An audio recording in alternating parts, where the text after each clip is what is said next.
Assalamualaikum warahmatullahi wabarakatuh. Video kali ini tentang Praktikum IPA Modul 2 Kegiatan Praktikum 1 Ekosistem, ditujukan untuk memenuhi tugas mata kuliah Praktikum IPA di SD, Program Studi Pendidikan Guru SD, Fakultas FKIP, Universitas Terbuka 2025, dengan tutor Bapak Riki Firmansyah SPD MSI. Berikut anggota kelompok kami. 1. Mila Fitria, 2. Emma Deawati, 3. Tita Kusnia, 4. Sonia Salamah, 5. Saya sendiri Sumartini. Adapun tujuan praktikum adalah membandingkan komponen-komponen yang terdapat pada ekosistem darat, alami, dan buatan. Yang kedua, mengamati komponen-komponen yang terdapat pada ekosistem perairan. Berikut alat dan bahan yang harus disiapkan. Yang ke-1, alat tulis, yang kedua kaca pembesar, yang ketiga barometer, yang keempat termometer, yang kelima lingkungan sekitar. Adapun sekilas landasan teori, ekosistem adalah sistem yang terdiri dari makhluk hidup dan lingkungan abiotik yang saling mempengaruhi. Adaptasi terhadap suhu dan air sangat penting bagi kelangsungan hidup organisme. Ekosistem darat mencakup makhluk hidup dan lingkungan fisik di daratan, sedangkan ekosistem perairan terdapat di lingkungan air. Berikut prosedur percobaan. Tentukan dua jenis ekosistem di sekitar tempat tinggal, ekosistem darat maupun ekosistem perairan. Kedua, amati komponen abiotik dari masing-masing ekosistem, kemudian ukur suhunya, kemudian pencahayaan, angin, dan jenis warna tanah. Kemudian catat data abiotik ke tabel 2.1 di modul. Kemudian amati dan catat komponen biotik berupa tumbuhan atau produsen, jika bisa sebutkan nama latinnya. Kemudian hewan atau konsumen termasuk hewan kecil, terbang atau yang hidup di tanah atau daun. Kemudian gunakan kaca pembesar jika diperlukan. Catat data biotik ke tabel 2.2 di modul. Sebagai pembanding, amati juga satu ekosistem darat buatan di sekitarmu. Ekosistem adalah suatu sistem ekologi yang terbentuk dari proses reaksi timbal balik antara makhluk hidup dan lingkungannya.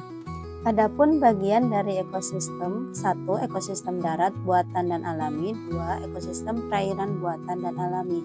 Ekosistem alami adalah ekosistem yang terbentuk secara alami tanpa ada campur tangan manusia, sedangkan ekosistem buatan adalah ekosistem yang sengaja dibuat oleh manusia. Berikut proses pengamatan ekosistem darat, buatan, dan perairan alami dan buatan dari kelompok kami.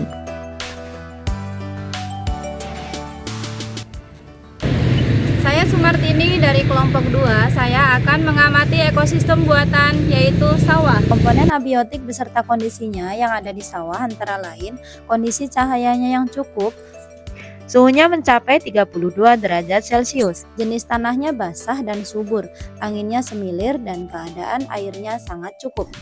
Berikut komponen biotik yang berupa tumbuhan. Yang pertama, padi. Yang kedua, rumput liar. Yang ketiga, singkong. Selanjutnya kita akan mengamati beberapa hewan yang ada di sawah. Yang pertama adalah kupu-kupu, yang kedua keong, kodok, burung, kadal, lalu ada capung, keong kecil, dan bebek. Di sini cacing sebagai hewan pengurai. Dari semua tumbuhan dan hewan yang disebutkan tadi, semuanya berinteraksi dengan komponen biotik dan abiotik di lingkungannya. Mereka membutuhkan air, oksigen, matahari, cahaya, dan juga tanah untuk membantu proses pertumbuhan dan perkembangannya. Yang kedua, ekosistem darat buatan adalah kebun. Komponen biotik yang ditemui di kebun diantaranya pohon pisang, pohon pepaya, pohon jeruk lemon, pohon jambu padu, kemudian ada juga jahe merah. Semua tanaman tersebut saling berinteraksi dengan komponen abiotik di lingkungannya, di mana tanaman membutuhkan cahaya, matahari, air, dan juga tanah untuk proses pertumbuhan dan perkembangannya. Selanjutnya kita akan mengamati ekosistem perairan alami, yaitu sungai. Komponen abiotik beserta kondisinya yang ada di sungai antara lain kondisi cahayanya cukup, suhu mencapai 27 derajat Celcius, jenis airnya keruh, banyak bebatuan di sekitarnya, anginnya cukup semilir. Komponen biotik yang kami temui ada pohon nangka, pohon bambu, dan tanaman ketul liar. Selanjutnya kita akan mengamati ekosistem perairan buatan yaitu kolam ikan. Komponen abiotik beserta kondisi yang ada di kolam ikan antara lain kondisi cahayanya cukup, suhunya mencapai 27 derajat Celcius, warna airnya hijau, kemudian anginnya semilir. Komponen biotik yang kami amati ada beberapa tanaman yaitu tanaman daun sendok, daun pandan, ada teratai, ada pohon nangka, dan ada daun pepaya Cina. Selanjutnya kami mengamati beberapa hewan, diantaranya ikan gurame, semut, dan capung. Dari semua tumbuhan dan hewan tersebut berinteraksi dengan komponen abiotik untuk pertumbuhan dan perkembangan hidup. Dalam hal ini, tumbuhan sebagai produsen dan hewan sebagai konsumen. Selain itu, terdapat juga dekomposer atau pengurai.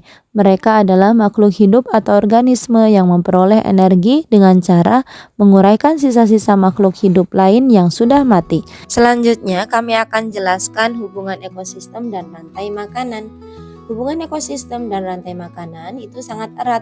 Ekosistem adalah tempat hidup yang di dalamnya ada makhluk hidup seperti hewan dan tumbuhan, juga manusia, dan lingkungan tidak hidup seperti air, tanah, udara, cahaya yang saling berinteraksi.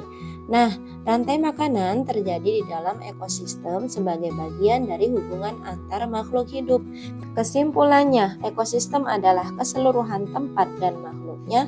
Rantai makanan adalah alur makan-memakan antar makhluk hidup di ekosistem itu. Contoh pada ekosistem sawah yang kami temui, di sini produsennya adalah padi. Padi dimakan oleh keong sebagai konsumen ke-1, kemudian keong dimakan oleh bebek sebagai konsumen kedua, kemudian bebek dimakan oleh ular sebagai konsumen ketiga.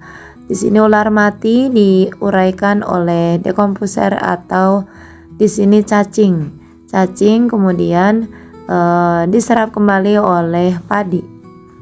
Kemudian kita akan membahas tentang jaring-jaring makanan. Jaring-jaring makanan menggambarkan banyak rantai makanan yang saling terhubung satu sama lain. Berikut adalah penampakan dari piramida trofik dari ekosistem rantai makanan, jaring-jaring makanan yang kami amati. Berikut adalah laporan hasil pengamatan ekosistem baik di darat maupun ekosistem di perairan. Kesimpulan dari seluruh ekosistem yang kami amati dari hasil pengamatan pada lingkungan sekitar, sawah, kebun, sungai, dan kolam menunjukkan bahwa di alam ini terdapat hubungan timbal balik antar unsur atau komponen biotik dan abiotik yang membentuk sistem ekologi atau yang disebut ekosistem.